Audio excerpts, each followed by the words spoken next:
Last weekend, I traveled to the Middle East. Our trip included stops in Israel, Iraq, Syria, and the United Arab Emirates. While in Israel, we met with Prime Minister Benjamin Netanyahu.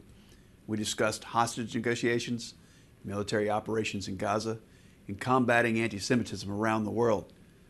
It's my view that the United States must fully support Israel as they increase military pressure on Hamas to release hostages, including 8 Americans. We then hosted the families of U.S. hostages, including the wife and daughter of North Carolina native Keith Siegel. Our position remains that Hamas must release Keith and the rest of the hostages immediately and unconditionally. We will continue to do everything we can to make that happen. While we were in Iraq and northeast Syria, we met with U.S. forces who are conducting operations in the region to defeat ISIS and counter Iranian aggression. We also received briefings from U.S. military special operations commanders of the Combined Joint Special Operations Task Force Levant and Operation Inherent Resolve.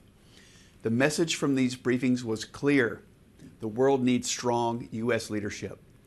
Without a U.S. presence, the world becomes a much more dangerous place.